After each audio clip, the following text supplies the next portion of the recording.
Tak, máme tady druhýho hosta, což je Robin Vít a bude mluvit o jeho sportě, což je fotbal. A Robine, jak dlouho hraješ fotbal? Jo, tak já se fotbalu věnuju tak od roku 2016, kdy jsem vlastně začal hrát s klukama. No a co tě k tomu přivedlo, k tomu fotbalu? No tak hlavně mi k tomu přivedli rodiče a s kamarádama ze základní školy jsme začali všichni hrát spolu a jsme tam jedna velká parta. Aha, tak to jo.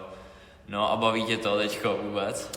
Poslední dobou ještě se to docela dá, ale už to takto lehce upadává.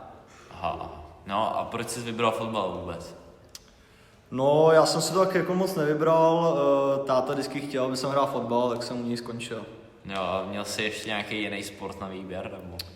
Závodně jsem plaval pár let, ale to jsem ukončil, protože mě to moc nebavilo. Aha. No a jakou pozici hraješ vlastně v tom fotbale?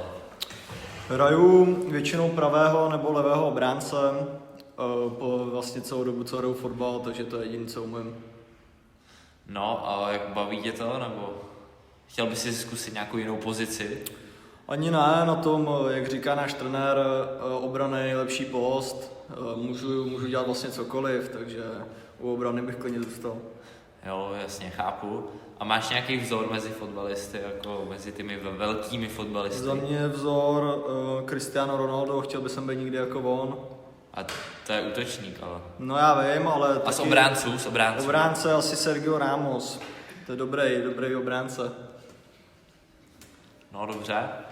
A co je pro tebe nejlepší na fotbale? No, to, že si zahraju vlastně s klukama, že si zahrajeme zápasy, chodíme na tréninky spolu. No a tréninky máte jak často?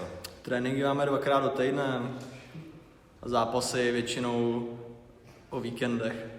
Aha.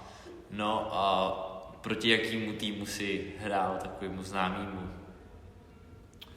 No to všechny týmy jsou tak na stejné úrovni, tam nebyl žádný nejznámější. No a máš nějaký jako super zážitek z fotbalu, jako který jste chtěl sdělit?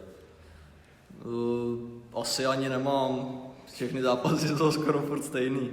Nic se ti jako nikdy nepovedlo, jako co bys nám tady chtěl říct? No jednou jsem skoroval proti Letné na 1-0, zápas díky mě jsme vyhráli. Tak to je teda super. A za který tým hraješ vlastně, aby jsme nám tady řekli? Hraju za tým Zruč-Senec. To je zruč. Jo, no dobře. A hraješ jako za muže nebo za dorost? No, hraju za dorost zatím.